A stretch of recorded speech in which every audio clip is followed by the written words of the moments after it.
इस वीडियो के अंदर मैं एक्सप्लेन करने वाला हूँ बैटल थ्रू द हेवन के सीजन 5 के एपिसोड 64 को। और ये एक्सप्लेनेशन एक नोवेल बेस्ड होगा और स्टोरी का असली मजा आपको इसके अंदर ही आने वाला है। और जैसे कि आपने लास्ट एपिसोड के अंदर देखा था कि जियान और जिया दोनों ही कल्टीवेशन कर रहे होती है और यहाँ पे क्यून मेडुसा के स्नेक सेट के ऊपर एक बहुत ही बड़ा खतरा आ जाता है। इस वजह से वो वहां से चली जाती है और उन दोनों की रक्षा के लिए उस वैली के ऊपर एक स्पेस लॉक बना देती है। और वहीं पे जियान को कल्टीवेशन करते करते एक साल बीत जाता है और जियान फाइनली डांगो में पहुंच जाता है। और तभी जो मास्टर का मार्क होता है वो चमकने लगता है। जैसे जियान उसको टच करता है तो जियान की स्पिरिचुअल बॉडी पहुंच जाती है होल ऑफ सोल, और उस हॉल के अंदर चारों तरफ सोल बॉडीज को कैद कर रखा होता है। तभी जियान की नजर उस हॉल के सेंटर में पड़ती है जहाँ पर उन लोगों ने मास्टर की सोल को कैद कर रखा होता है, जिसे देखते ही जियान एकदम से टूट जाता है। और वहीं पे जो मास्टर थे वो अभी के लिए डीप स्लीप के अंदर जा चुके थे और वहीं पे जियान मास्टर की तरफ जाने लगे तभी वहाँ पर एक बहुत ही पावरफुल अटैक आता है, जिस वजह से जो जियान की सोल होती है पूरी तरीके से तबाह हो जाती है। और वहां से कोसों दूर बैठी हुई जियान की आंखें खुल जाती हैं और साथ ही वो काफी शॉक में भी था कि उसने जो जगह देखी वो पक्का होल ऑफ सोल ही है। और साथ ही उसके ऊपर जिसने हमला किया वो कोई मामूली बंदा नहीं था, वो बहुत ही ज्यादा पावरफुल था। यहाँ तक कि उस बंदे की जो स्पिरिचुअल पावर थी वो तो प्रोटेक्टर वो से कई गुना ज्यादा थी। इस वजह से प्रोटेक्टर उसके सामने चींटी से ज्यादा कुछ नहीं होगा। पर चलो अभी के लिए एक बात तो अच्छी कि मास्टर अभी भी मेरे जिंदा है और इस वजह से उन आरामियों से उनको बचाने का एक चांस तो मेरे पास है, इसलिए मुझे जल्द से जल्द पावरफुल बनना होगा, तभी मैं अपने मास्टर को बचा पाऊंगा। और साथ ही मैं जब भी नेक्स्ट टाइम अपनी स्पिरिचुअल बॉडी से वहां पर जाऊंगा तब मेरी स्पिरिचुअल बॉडी इतनी आसानी से नष्ट नहीं होगी। और फिर जिन खड़ा होता है और गुफा से बाहर आ जाता है और वो सबसे पहले जिया के अंडे के पास जाता है और उसे चेक करने लगता है और बोलता है कि शायद इस छुटकी को काफी ज्यादा टाइम लगने वाला है। और फिर वो यहाँ क्यून मेडुसा को देखने लगता है और बोलता है क्यून मेडुसा कहाँ गई। पर तभी वहाँ पे क्यून मेडुसा का रखा हुआ स्क्रॉल मिलता तो जियन उसे पढ़ने लगता जहाँ पर क्यून मेडुसा ने लिखा था उसके स्नेक क्लैन पे एक बहुत ही बड़ा खतरा आ गया, इस वजह से उसे यहाँ से जाना होगा और वो उसे बहुत ही जल्दी खत्म करके वापस उन लोगों के पास आ जाएगी। और इसे पढ़ते ही जियन बोलता है इसे तो काफी ज्यादा टाइम बीत चुका है पर अभी तक उसने अपना मैटर सॉल्व नहीं कर पाया। ऐसी कौन सी मुसीबत आ गई जो क्यून मेडुसा सॉल्व नहीं कर पाई अभी तक, क्योंकि वो पूरे जीमा एम्पायर के अंदर इकलौती डाउस होंगे, इस वजह से उसका सामना कोई भी नहीं कर सकता है। और फिर जियन उस स्क्रॉल को अपनी स्पेस टूल में रख लेता है और जिया के कुकुन के पास जाता है और बोलता है जब तक तुम सक्सेसफुली अपना ब्रेक थ्रू नहीं कर लेते तब तक मुझे यहाँ पर रहकर तुम्हारी रक्षा करनी होगी, वरना मुझे तुम्हारी टेंशन लगी रहेगी। और साथ ही मुझे भी अपनी इस नई पावर को थोड़ा सा समझ लेना चाहिए। और इवल किचन अपनी ट्रेनिंग करने लगता है और ऐसी 15 दिन बीत जाते तभी जिया का जो कुकुन होता है उसकी स्किन हार्ड होने लगती और देखते देखते उसके अंदर दरारें आने लगती और उसमें से निकलने लगती भयानक लाइट। और वहीं पे जियन यूनर के द्वारा दिया गया स्क्रॉल की सेकंड सील की प्रैक्टिस करने लगता है जो कि ओपन माउंटेन सील की तरह था, बस ये उससे कई गुना ज्यादा पावरफुल था और इस टेक्निक का नाम था सी फ्लिपिंग सील। और अभी के लिए जियन इसी की ट्रेनिंग कर रहा होता है जिसमें जियान की काफी ज्यादा दुई की जा रही होती, तभी जियान के सामने स्पिरिचुअल हैंड बन जाता है जो जाकर सीधा माउंटेन से टकराता है, जिस वजह से वो माउंटेन पूरी तरीके से तबाह हो जाता है। और ये देख के जियन काफी ज्यादा खुश हो जाता है और बोलता है ये तो बहुत ही ज्यादा पावरफुल है और अगर मैं इसे अच्छे से ट्रेन कर लेता हूँ तो फ्यूचर में अगर कोई पावरफुल डाउन वोंग मेरे सामने आ जाता तो मैं इसकी मदद से उसे हरा सकता हूँ। पर तभी जिया के कुकुन में काफी ज्यादा दरारें आ जाती है और उसमें से काफी ज्यादा लाइट निकलने लगती है और इसी वजह से जियान की नजर भी जिया के कुकुन के ऊपर पड़ जाती है और उसे देखते ही जियान बोलता है कि इसने सक्सेसफुली अपना ब्रेक थ्रू कर लिया। पर तभी जिया के कुकुन में से और भी ज्यादा लाइट बाहर निकलने लगती है और उसमें से निकलती काफी ज्यादा एनर्जी जो की पूरी बैली के अंदर फैल जाती है, जिसे देखते ही जियान बोलता है अच्छा वो जो क्यून मेडुसा ने इस बैली के ऊपर बैरियर लगा दी, नहीं तो काफी सारे मैजिकल बीस्ट हमला कर देते क्योंकि ये एनर्जी उन लोगों को खींचने के लिए काफी है। तभी जिया का कुकुन ब्लास्ट हो जाता है जिस वजह से वहाँ पे काफी ज्यादा एनर्जी फैल जाती है। पर जिन अपनी स्पिरिचुअल पावर से उस कुकुन की तरफ देखने लगता है जहाँ पर उसे एक बड़ी लड़की दिखाई देती है जो कि देखने में काफी ज्यादा सुंदर थी और इस वजह से जियान के मुंह से लार टपकने लगती और वो बोलता है ये क्या लिटिल जिया है जो कि बड़े होती इतनी ज्यादा अट्रैक्टिव लगने लगी। और जियान गलत जगह देखने लगता है क्योंकि जिया अभी बिल्कुल निर्वस्त्र थी। पर तभी जिया अपनी आंखें खोल लेती और जियान को इस तरीके से घूरती हुई देखती तो वो काफी तो गुस्से में जियान को देखने लगती है और ये देखती है जियान अपनी नजर फेर लेता है जिया से और अपनी स्पेस स्टोरी में से कुछ कपड़े बाहर निकालते है और जिया को देने लगता है और जिया भी उन कपड़ों को लेने के लिए अपना हाथ आगे बढ़ा दी तभी वहाँ पे एक ब्लास्ट होता है और हमारा बर्ड का पैकेट फिर से छुटके पैकेट में बदल जाता है। और ये देखिए जियान थोड़ी देर के लिए तो शॉक हो जाता है, जोर जोर से हंसने लगता है और बोलता है तुम तो टियर 6 की मैजिकल बीस्ट बनने के बाद भी अभी भी तुम एक छोटा पैकेट रखी, क्योंकि अभी तक मुझे लगता है कि बॉडी ट्रांसफॉर्मेशन ग्रास का असर अभी भी खत्म नहीं हुआ है तुम्हारी बॉडी से। और वहीं पे जियान को मजाक उड़ाते हुए देखती तो काफी तो गुस्से में आ जाती है और जियान के पेट में पंच मारने लगते तो जियान उसको रोकती हुई और उसका सर सहलाते हुए प्यार से बोलता है अरे मेरे छुटके पैकेट तो इसमें भी काफी तो प्यारा है और अगर तुमने मुझे और भी ज्यादा परेशान किया तो फिर मैं तुम्हारे लिए कभी भी बॉडी ट्रांसफॉर्मेशन पिल नहीं बनाऊंगा और तुम हमेशा छुटके पैकेट ही रह जाओगे। ये सुनती जियान थोड़ी सी डर जाती और मासूम सा चेहरा बना के वहीं पे खड़ी हो जाती और बोलती कि मैंने क्यों ही वो ग्रास खा ली जिस वजह से मैं बड़ी नहीं हो पा रही हूँ। तो जियान उसका गाल तानते बोलता है तुम्हें टेंशन लेने की जरूरत नहीं है, तुम इसमें भी काफी तो प्यारी। तो जिया बोलती अच्छा बेटा तो मुझे छोटी समझने की गलती बिल्कुल भी मत करना क्योंकि मैं सब कुछ समझती हूँ, क्योंकि तुम्हें मेरी बड़ी वाली बॉडी काफी ज्यादा पसंद आई थी, तुम्हारे मुंह से लार टपक रही थी और वैसे भी बिग सिस्टर कायली ने सब कुछ बता दी कि इस दुनिया के लोग कितने ज्यादा ठरकी है और उनमें से भी सबसे ज्यादा बड़े ठरकी तुम हो। ये सुनती है जियान समझ जाता है कि उसकी अच्छी बेइज्जती हो चुकी है आज, इस वजह से वो टॉपिक चेंज करती है, बोलता है अच्छा ठीक है अब हमें यहाँ से जल्द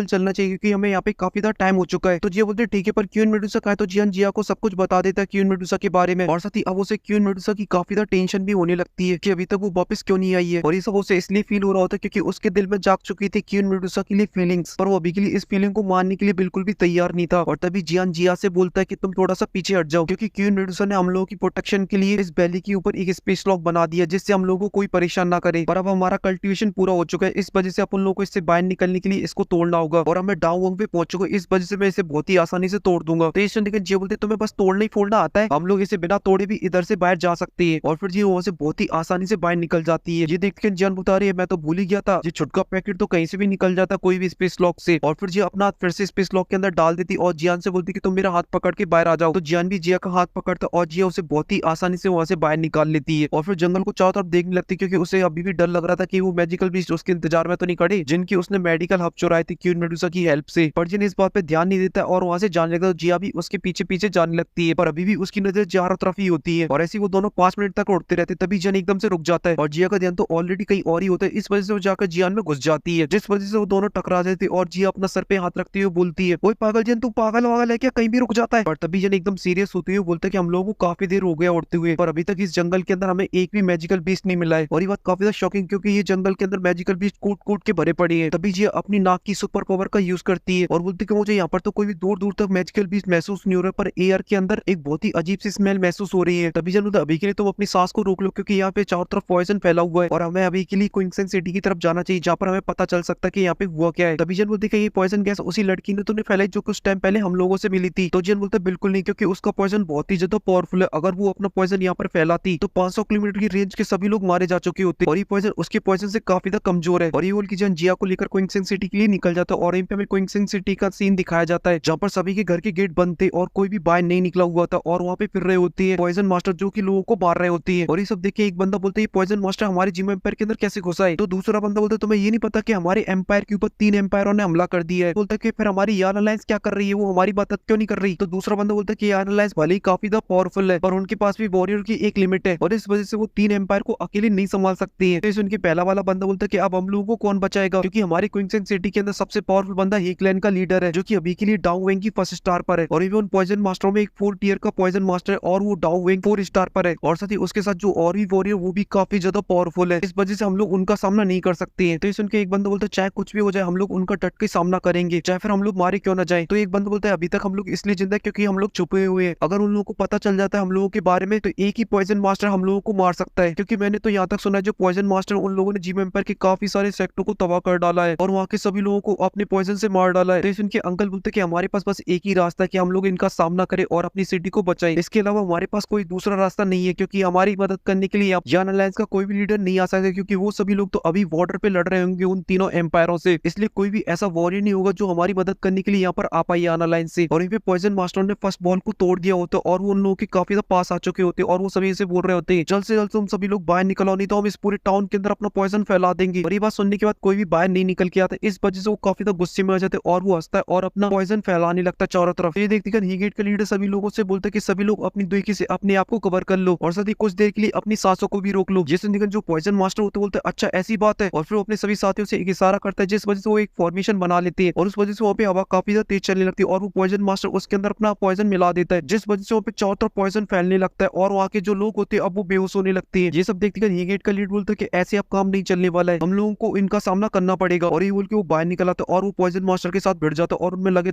तिरी बजने लगती है, क्योंकि वो कायरो की तरह छुपकर नहीं मरना चाहता था, पर साथ ही वो पॉइजन मास्टर से काफी ज्यादा कमजोर भी था, इस वजह से वो पॉइजन मास्टर से बहुत ही जल्दी हार जाता है और वो पॉइजन मास्टर भी अपना पॉइजन बाहर निकालता है और उसको मारने के लिए उसके ऊपर हमला कर देता है। पर तभी अचानक से उस जगह का जो टेम्परेचर होता है वो काफी ज्यादा बढ़ने लगता है और चुटकी में वहाँ का पूरा पॉइजन एकदम से साफ हो जाता है और उन दोनों के बीच में आ जाता है जियान, जो की फ्लेम से लिपटा हुआ होता है और साथ ही उसके साथ होती है जिया भी। और जब पॉइजन मास्टर्स उन लोगों को देखते हैं वो काफी ज्यादा शॉक हो जाते हैं, क्योंकि उन लोगों के विंग्स देख के समझ चुके थे ये तो डाउ वांग के वॉरियर है और इस वजह से उनकी फटके 4 होने लगती है। वहीं पे क्विंसेंट सिटी के लोग भी काफी ज्यादा डर जाते हैं, क्योंकि अभी के लिए वो जियान को नहीं पहचान पा रहे होते हैं। पर तभी जियान की बॉडी से ग्लेस फ्लेम हट जाती है, जैसे देखते सभी लोग जियान को पहचान जाते हैं और वो सभी लोग जियान को देख के काफी ज्यादा खुश हो जाते हैं, चाहे वो गेट का लीडर हो, चाहे वो अंकल हो, चाहे वो लिंगर हो, क्योंकि उनकी जान बचाने के लिए वहाँ पे जियान आ चुका है। और वहीं पे जो पॉइजन मास्टर थे वो काफी ज्यादा डर जाते और वो सभी लोग वहाँ से भागने लगते हैं, क्योंकि वो लोग समझते थे ये बंदा कोई मामूली बंदा नहीं, क्योंकि इसके पे रोती खन उनका जो पॉइजन था वहाँ से रफू चक्कर हो चुका था, नाम वो निशान नहीं बचा था और वो वहाँ से भाग रहे होते। तभी जन अपनी ग्लेस फ्लेम का एक क्लस्टर बनाता है और उससे उन लोगों के ऊपर हमला कर देता है, जिस वजह से सभी के सभी वहाँ पे जल के राख हो जाती है। और फिर जिन अपनी स्पेस टूल से कुछ पिल बाहर निकालता है और उन सभी लोगों को दे देता है और उन्हें खाते वो सभी लोग सही हो जाते हैं। और फिर जिन ही गेट के लीडर के पास जाता है और उनसे पूछता है, ये सुनकर ही गेट का लीडर और अंकल और लिंगर काफी शॉक हो जाते हैं और बोलते हैं ये जीमा एम्पायर का सबसे पावरफुल अलायंस का लीडर है और साथ ही ये जीमा एम्पायर का सबसे पावरफुल पर्सन भी है और इसको यही खबर नहीं कि यहाँ पे चल क्या रहा है। और जब जियन ये देखता कि उन लोग की ये बात सुन देकर होश उड़ गए तो वो बोलता है कि अरे मैं तुमसे जब लास्ट टाइम मिला था उसके बाद मैं चला गया था ब्रेक थ्रू करने के लिए और उसके बाद मैं बाहर आया हूँ, इसलिए मुझे कुछ भी नहीं पता यहाँ पे चल क्या रहा है कि जीमा एम्पायर के ऊपर कौन सी मुसीबत आ गई है। ये सुन देकर ये का लीडर बोलता है कि मास्टर जियन एक साल के अंदर इस जीमा एम्पायर के अंदर काफी कुछ बदल चुका है। ये बात सुन देकर जियन बोलता है कि मुझे कल्टीवेशन करते करते एक साल बीत चुका है पर मुझे ये समझ नहीं आ रहा है कि इस जीमा एम्पायर के अंदर इतने सारे पॉइजन मास्टर कहाँ से आ गए। तो ये सुन के हीगेट का लीडर बोलता है कि चोयंग एम्पायर की है और साथ ही आप जब लास्ट टाइम मुझसे मिले थे उसके कुछ ही दिनों बाद ही चोयन एम्पायर ने जीमा एम्पायर के ऊपर हमला कर दिया था और इनके बीच में काफी बार फाइट हुई थी जिसमें कभी चोयान एम्पायर जीता था तो कभी जीमा एम्पायर जीता था। पर तभी एक दिन चोयान एम्पायर के अंदर काफी सारे पॉइजन मास्टर आ जाते और वो हमारे जीमा एम्पायर की बॉर्डर के ऊपर हमला करते जिस वजह से हमारे जीमा एम्पायर के लोगों को पीछे हटना पड़ता है और इस वजह से जो रॉयल फैमिली होती है और रियान अलायंस होती है वो काफी टेंशन में आ जाती है कि इतने सारे चोयान एम्पायर के अंदर पॉइजन मास्टर कहाँ से आ गए। पर कुछ दिनों बाद पता चलता है कि चोयान एम्पायर की मदद कर रहा है एक पॉइजन सेक्ट और ये सभी पॉइजन मास्टर उसी की है और ये नाम सुन देकर जिन काफी शॉक हो जाते हैं और बोलते हैं पॉइजन सेक्ट कहाँ से आ गया। तो हीगेट का लीडर बोलता है कि जो पॉइजन सेक्ट है वो 5 साल पहले ही बना है चुयन एम्पायर के अंदर और उसने काफी सारी सेक्टों को अपने साथ जोड़ लिया जिस वजह से अब वो चुयन एम्पायर के अंदर सबसे पावरफुल सेक्ट बन गया है। यहाँ तक कि उसने वहाँ की रॉयल फैमिली को भी तबाह कर दिया है और सारा कंट्रोल अब पॉइजन सेक्ट के लीडर के पास है। जिस देखें जन बोलते हैं पॉइजन सेक्ट का लीडर कितना ज्यादा पावरफुल है उसका क्या लेवल है। तो हीगेट का लीडर बोलता है पॉइजन सेक्ट का जो लीडर वो डाउजोंग के लेवल पर है और साथ ही आज से 6 महीने पहले पॉइजन सेक्ट और यान अलायंस के बीच में फाइट हुई थी तब वहाँ पे पॉइजन सेक्ट का लीडर अपीयर हुआ था जो कि एक पावरफुल डाउजोंग है और अपनी साइड से उसका सामना करने के लिए आइस एम्पर और सैंड एम्पर उतरे थे और उसने उन दोनों को बहुत ही आसानी से हरा दिया था। ये सुन के जन काफी शॉक हो जाते और बोलते हैं पॉइजन सेक्ट का लीडर तो सच में काफी ज्यादा पावरफुल है जिसने सैंड एम्पर और आइस एम्पर को इतनी ज्यादा आसानी से हरा दिया। और फिर जन बोलता है कि आगे क्या हुआ। तो हीगेट का लीडर बोलता है उन दोनों के हारने के बाद जो पॉइजन सेक्ट का लीडर था उन दोनों को मारने के लिए आगे बढ़ने लगता है पर वो उन दोनों को मारता उससे पहले वहाँ पे अपीयर हो जाती है क्वीन मेडुसा जो कि स्नेक क्लैन की क्वीन थी और उन दोनों की जान बचा लेती है और उसके बाद क्वीन मेडुसा और पॉइजन सेक्ट के लीडर के बीच में फाइट होती है और उस फाइट का कोई भी नतीजा नहीं निकलता और पॉइजन सेक्ट की जो लीडर होती है वो वहां से चली जाती है और उस वजह से यान अलायंस के लोगों की जान बचती है और फिर उसके बाद यान अलायंस स्नेक सेक्ट के साथ हाथ मिला लेता है और उसी की वजह से आज हम लोग उस पॉइजन सेक्ट को बराबरी की टक्कर दे पा रहे हैं। और पे जन ये बात सुनते काफी शॉक हो जाता है जो स्नेक सेक्ट है वो कभी भी किसी से हाथ नहीं मिलाता है और वो यान अलायंस की मदद करने के लिए उससे हाथ मिला लिया और साथ ही जन अपने मन में बोलते भले क्वीन मेडुसा मेरी बंदी है पर वो फिर भी इंसानों की मदद नहीं करेगी। और फिर जन हीगेट के लीडर से बोलता है कहीं स्नेक सेक्ट के ऊपर भी कोई प्रॉब्लम तो नहीं आ गई। तो हीगेट का लीडर बोलता है कि हाँ आप बिल्कुल सही बोल रहे हो क्योंकि सबसे पहले चुयन एम्पायर ने स्नेक सेक्ट के ऊपर ही हमला किया था और उसमें उनके काफी सारे लोग मारे गए थे पर तभी वहाँ पे अपील होगी उनकी क्वीन मेडुसा और फिर उसने तो सभी के धागे खोल दिए मार मार के और इस वजह से स्नेक सेक्ट उस दिन बच गया। और फिर उसके बाद यान अलायंस और स्नेक सेक्ट के बीच में मीटिंग हुई जहाँ पर स्नेक सेक्ट को जोड़ने के लिए उन्होंने जीमा एम्पायर का एक बहुत ही बड़ा टुकड़ा उनको देने के लिए प्रॉमिस किया है। और इसी के साथ ये वीडियो यहीं पे खत्म हो जाती है और इसके बाद जो इसका जो नेक्स्ट पार्ट होने वाला है वो बहुत ही ज्यादा मजेदार होने वाला है क्योंकि इसके बाद मिलने वाली है जियान को पुरानी दोस्त जो जियान को पहले मारना चाहती थी और साथ ही उन दोनों के बीच जो बातें होंगी वो काफी ज्यादा फनी होंगी। और अगर आप लोग को सेकंड पार्ट देखना है जब जियान अपने मास्टर को वोलुप्सोल से बचा के ले जाएगा तो उसके लिए इस वीडियो पे करा दीजिए 10 के लाइक और 1 के कमेंट। और फिलहाल के लिए इस वीडियो में सिर्फ इतना ही और मिलता हूँ आपसे नेक्स्ट वीडियो में, तब तक के लिए बाय।